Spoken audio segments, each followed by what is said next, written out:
नमस्कार दोस्तों, back to our channel friends. मैं सबका अपने चैनल स्टॉक्स वाला पे बहुत स्वागत करता हूँ। Industry fill family day family members, आज है 9 फेब। रही बात भारतीय शेयर बाजार की, अच्छी खासी फॉल विटनेस होते हुए देखने को मिली। बहुत लोग जो बाजार को ऊपर से देखे होंगे उनको शायद समझ में नहीं आया होगा कि आज फॉल कहाँ पे हुई। तो जी हाँ दोस्तों, निफ्टी की बात की जाए, गजब का इंडेक्स मैनेजमेंट चल रहा है।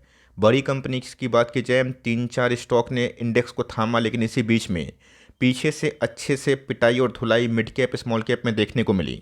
आप सबको अच्छे से पता है कि 80% स्टॉक के नंबर्स हमारे सामने आ चुके हैं और नंबर्स के बाद रिएक्शन बाजार का साफ है। और ऑफ कोर्स जिस हिसाब से दोस्तों आरबीआई ने हॉकिश कमेंट्री दी है, यहाँ पे मिड कैप स्मॉल कैप जो कि ज़्यादा ही उम्मीद से भागा था, उन सब में करेक्शन तो कभी ना कभी होगा। तो क्या टॉप बन चुका है या नहीं बना है वो सेकेंडरी है। अभी के टाइम बाजार का माहौल कैसा है इसको समझना बहुत ही इंपॉर्टेंट है। और रेलवे शेयर में दोस्तों आज हमें बहुत बड़ी फॉल बहुत दिनों के बाद देखने को मिल रही है। चैनल फर्स्ट टाइम होंगे सब्सक्राइब कर सकते हैं इस तरह क्वालिटी कंटेंट को सबसे पहले एक्सेस करने के लिए। Now without telling any for time, let's begin. सकता है कि बहुत लोगों ने निफ्टी को या फिर अपने पोर्टफोलियो को सुबह को देखा होगा। बहुत लोग ऐसे भी होंगे जो ऑफिस से आने के बाद देखे होंगे, जो सुबह को दोपहर को देखे होंगे। उनको अच्छे से पता है कि भले निफ्टी में आज हमें बहुत बड़ी फॉल विटनेस होते हुए देखने को नहीं मिली, लेकिन दोस्तों आज पीछे से मिड कैप स्मॉल कैप काफ़ी गिरा था। ये बात अलग है कि मिड कैप स्मॉल कैप में एक अच्छी खासी रिकवरी भी हमें प्रॉपर्ली दिखाई दे चुकी है। ठीक से देखें तो जी हाँ दोस्तों, निफ्टी मिड कैप की बात की जाए 1% डाउन था। अब आप बोल सकते हैं कि सर जब इतना भागा है तो 1% क्या बड़ी डील है। दोस्तों इस 1% में ना इस इंडेक्स के बहुत सारे स्टॉक्स अपने बॉटम से रिकवर हुए। और ऑफ कोर्स ये इंटायर जो इंडेक्स है वो 800 पॉइंट के आसपास रिकवर होता है, वो भी देखने को मिला। तो जी हाँ, तो स्मॉल कैप की बात की जाए आज उसमें 1.5% के आसपास बड़ी गिरावट हमें देखने को मिल चुकी है। अब ठीक से देखें तो जी हाँ, तो आप सबको अच्छे से पता है कि जब मार्केट में कार्नेज का माहौल था, मैं लास्ट मार्च और ऑफ कोर्स अप्रैल की बात कर रहा हूँ, उस समय दोस्तों मिड कैप और स्मॉल कैप बहुत ही अपीलिंग भाव पे मिल रहा था। और मैंने बहुत बार दोस्तों मिड कैप स्मॉल कैप को लेके कवरेज दी और मुझे अच्छे से याद है उस समय स्मॉल कैप का भाव 8,500 के ऊपर हमें देखने को मिल रहा था। और मिड कैप की बात की जाए वही 27, 28, 29,000 के आसपास चलता हुआ देखने को मिल रहा था। तो जी हाँ दोस्तों, एक साल लो के बाद अगर कोई इंडेक्स 20,000 पॉइंट भागेगा तो उसमें हमें गिरावट उम्मीद होती है और होती भी है। आज हमें दोस्तों डे लो से 800 पॉइंट के आसपास रिकवरी देखने को मिली, बट डे हाई से इंडेक्स की बात की जाए वो काफ़ी हद तक गिरता हुआ दिखाई दिया था। अगर आप देखें तो जी हाँ दोस्तों, 8,700 से स्मॉल कैप इंडेक्स 16,500 गया।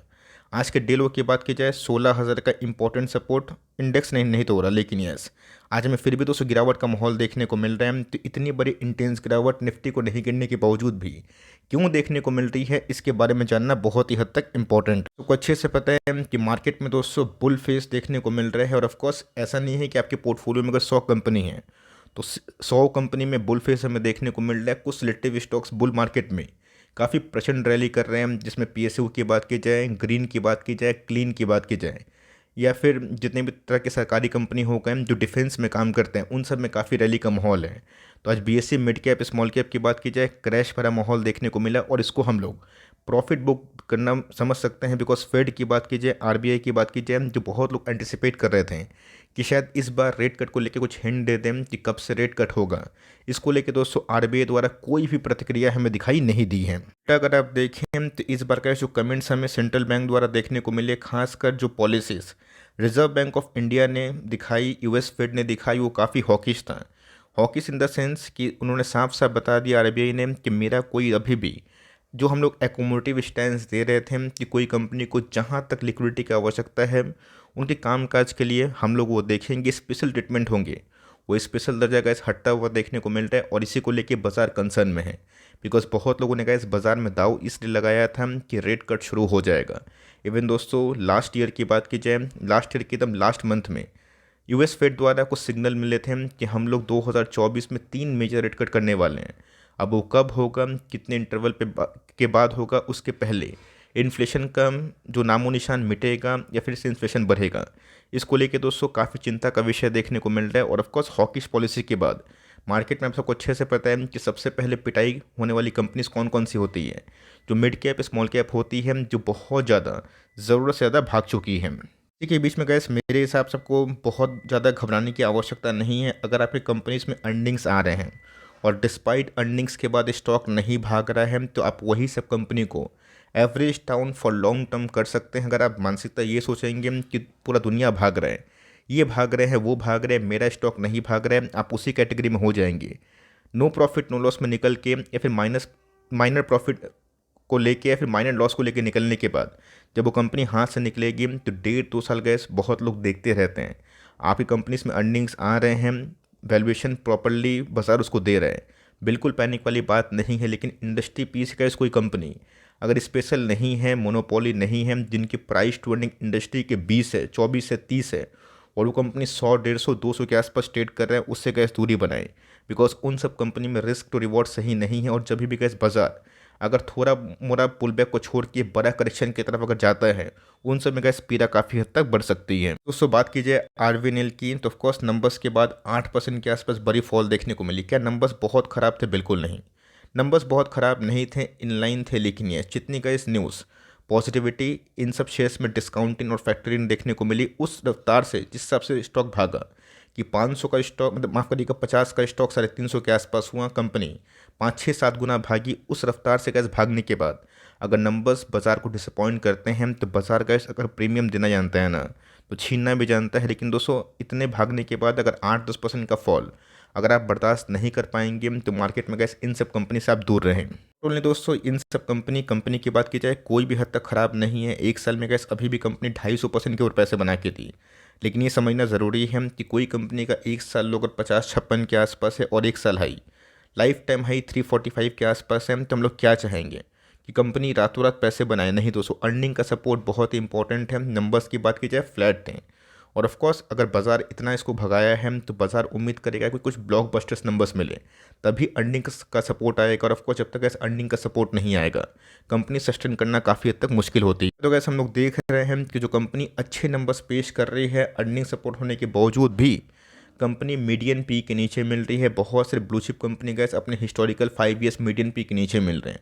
अब ये सब कंपनी इतने रनअप की है तो जी हाँ दोस्तों, कभी ना कभी तो आपको परेशान करेगी। लेकिन यस, ये सब कंपनी को अगर आप लोअर लेवल पे निवेश करके बैठे हैं तो उस लिहाज से कैसे पैनिक करने की आवश्यकता नहीं है।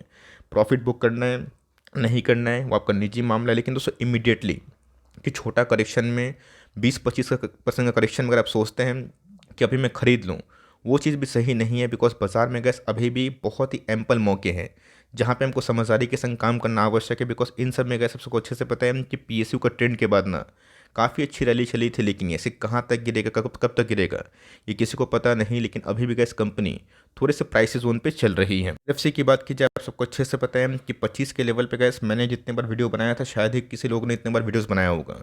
उसके बाद दोस्तों स्टॉक 2-3 साल चला नहीं और स्टॉक उसके बाद 8 गुना हुआ।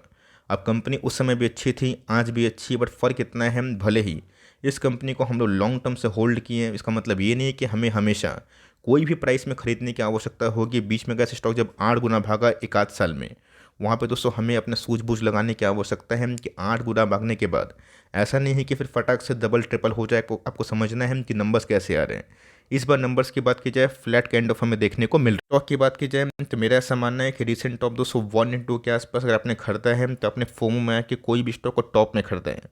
और मैंने ये भी बताया है फॉर्मूला कि फोमो में अगर आप आके स्टॉक को खरीद रहे फियर ऑफ मिसिंग आउट में, 10 स्टॉक खरीदने की ताकत है। 2 से ही शुरुआत करें और फिबोनाची पैटर्न का फ़ायदा उठाएं, जिससे आपको एवरेज डाउन करने में बहुत ही हेल्प मिलेगा। अगर आप 5 ईयर्स, 10 ईयर्स, 15 ईयर्स के लिए लेकर रखना चाहते हैं तो कोई दिक्कत वाली बात नहीं है। बट इमीडिएट दोस्तों कोई भी जस्ट घुसने से बचें, स्टेबल होने दीजिए। बिकॉज जब गैस कंपनी गिरती है बहुत भागने के बाद, उन सब में करेक्शन काफ़ी शार्प होता है। और पिछले कुछ समय से हमने ये देखा है कि जो कंपनी बहुत तेज़ी से भागी है, ऊपर से गैस 25 से 30% के आसपास ऐसे ही मुनाफा साफ होता हुआ दिखाई दिया है। और नंबर्स की बात की जाए तो जी हाँ दोस्तों, प्रॉफिट में थोड़ी बहुत गिरावट देखने को मिल रही है, बट नंबर्स स्टेबल काइंड है। लेकिन यस, जिस हिसाब से स्टॉक भागा था, नंबर्स को गैस और ही मजबूत होने की आवश्यकता थी।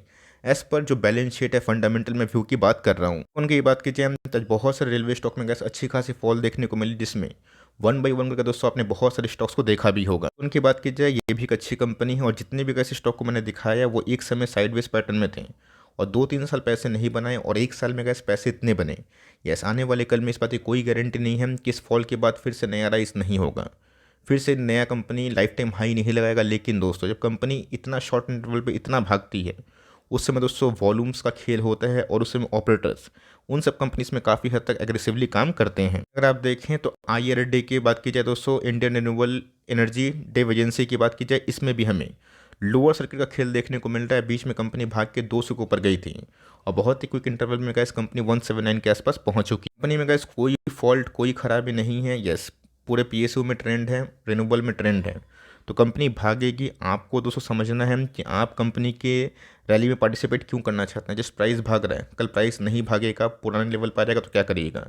कंपनी की बात की जाए, नंबर्स कैसे इस बार कंपनी के अच्छे थे, नो डाउट, लेकिन 230 का IPO प्राइस खोलते ही डबल और उसके बाद फिर से ट्रिपल, ये गैस अपने आप में थोड़ा सा हॉन्टिंग होता है। तो कंपनी ख़राब नहीं, लेकिन सर्किट कब तक चलेगा ये किसी को नहीं पता। कोई बोलता है कि इस दिन सर्किट ख़त्म हो जाएगा इतना, वो आपसे झूठ बोल रहा है, बिकॉज बाजार में सेंटिमेंट कब कैसा होता है ये किसी को नहीं पता। लेकिन इधर पे गैस फ्रेश एंड टेकनेस थोड़ा सा बचें और निवेश स्टिल करना भी चाहते हैं तो रिमेनिंग 280% पैसा आपके हाथ होने चाहिए और 20% से शुरुआत करिएगा। बेस्ट तो यही होगा कि थोड़ा सा वेट एंड वॉच करके इस पूरे इंटायर महीना देखिए कि खेल क्या चल रहा है। बिकॉज कोई भी स्टॉक जब अत्यधिक भागता है उसको दोस्तों ऊपर से नीचे आना ही है और ऐसा हमने बहुत बार देखा है। आपका क्या व्यू है कमेंट बॉक्स में ज़रूर आप ड्रॉप कर सकते हैं। वीडियो अच्छी लगी तो प्लीज़ लाइक करिएगा, चैनल फर्स्ट टाइम होंगे सब्सक्राइब करके बेल आइकन को प्रेस करना भी ना भूलिएगा। दोस्तों मिलते हैं जल्दी ही, तब तक के लिए bye. Thanks for listening friends, God bless you all.